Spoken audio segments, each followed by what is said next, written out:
Right now, the world feels more tense than it has in years. Conflicts are rising, countries are showing power, and one word keeps coming up again and again: nuclear. But have you ever stopped and asked yourself, what would actually happen if a nuclear bomb hit a city? Not in a movie, not in a game, but in real life. Imagine this. You're standing in the middle of a normal day, people walking, cars moving. Everything feels ordinary. And then, in a single moment, a blinding flash lights up the sky, brighter than the sun. For a split second, everything goes silent. And then, a shockwave moves faster than anything you've ever seen. Windows shatter. Buildings collapse, entire structures are collapsed, and anyone caught in the open is thrown violently through the air. Within moments, the city is no longer recognizable. Dust and debris fill the sky, fires spread rapidly, and everything becomes chaotic. But this is only the beginning, because after the explosion, after the fire, after the destruction, there is still something left behind. Something invisible, something silent. Radiation. Before we continue, think about this. Would you run, or would you try to find shelter? Let me know in the comments, because in the next part, we're going to break down exactly what happens the moment a nuclear explosion begins. The moment a nuclear bomb explodes, everything changes. It starts with a flash, a sudden burst of light so powerful it's brighter than the sun. For a fraction of a second, the entire sky turns white. If you were looking in that direction, you wouldn't just be blinded. You could lose your vision instantly. And this happens before you even hear a sound, because light travels faster than anything else. Then comes the heat. An intense wave of thermal radiation spreads outward from the explosion. In just seconds, the temperature near the center becomes hotter than the surface of the sun. Anything close to the blast is instantly vaporized. Buildings, cars, people, even objects far away begin to burn. Clothes catch fire. Skin suffers severe burns.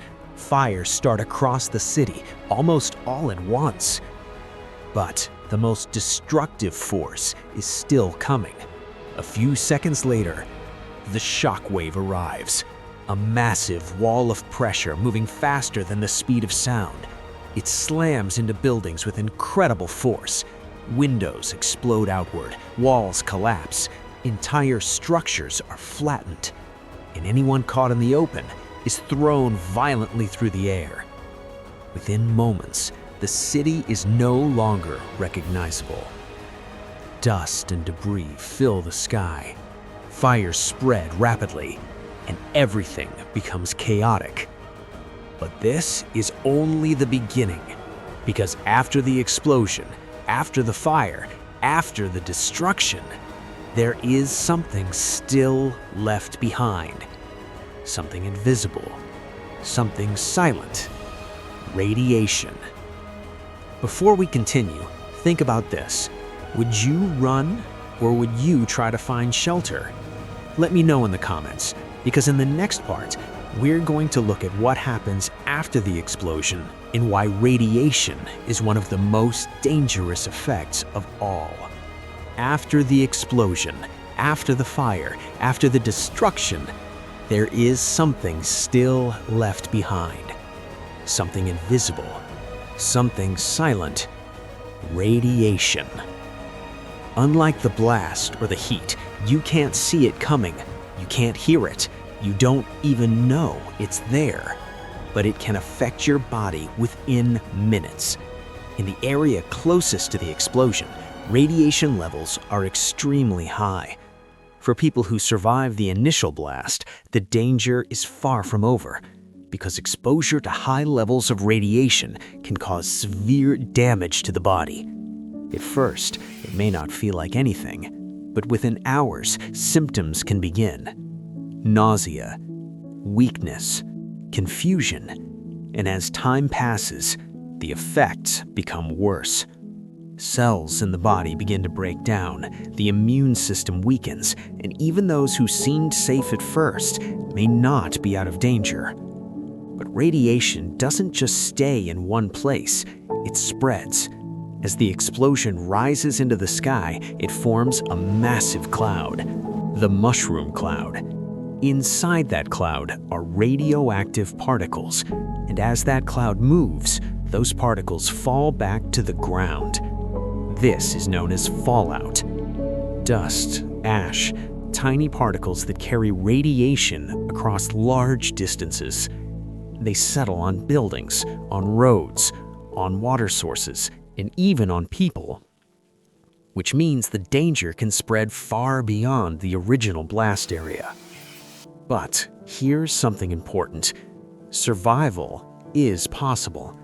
If you are far enough from the explosion, and if you act quickly, your chances increase. Finding shelter, especially underground or inside strong buildings, can reduce exposure. Staying away from windows, avoiding open areas, and limiting contact with outside air. All of these things can make a difference. But in a real situation, panic makes everything harder. People run, crowds form, decisions become rushed, and that's when mistakes happen. So the question is, would you know what to do? If something like this happened without warning, would you stay calm or panic? Let me know in the comments, because in the next part, we're going to explore how far the damage can actually reach and what happens to a city in the hours and days after the explosion. In the hours after a nuclear explosion, the destruction doesn't stop. In fact, in many ways, it's only beginning. Across the city, fires continue to spread. Small fires join together, forming massive firestorms. The heat becomes so intense that the air itself begins to move. Winds rush inward toward the center of the flames, pulling in oxygen, making the fires even stronger. Entire neighborhoods can burn, not because of the explosion itself, but because of the fire that follows. And then there's the infrastructure. Hospitals are damaged, power's gone, communication systems fail, emergency services are overwhelmed. For survivors, help may not come quickly. Water supplies become unsafe, food becomes scarce, and the city begins to fall into chaos. But the effects don't stop at the city limits.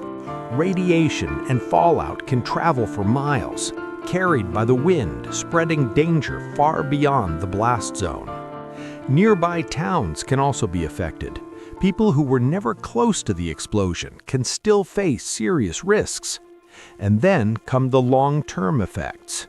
Even days, weeks, and months later, the impact continues.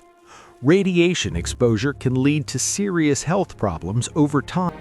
Cities can be rebuilt, structures can be repaired, but the effects on people, on health, on the environment can remain for years. And that's what makes this different from most disasters. It doesn't just destroy in a moment, it continues long after the explosion is over.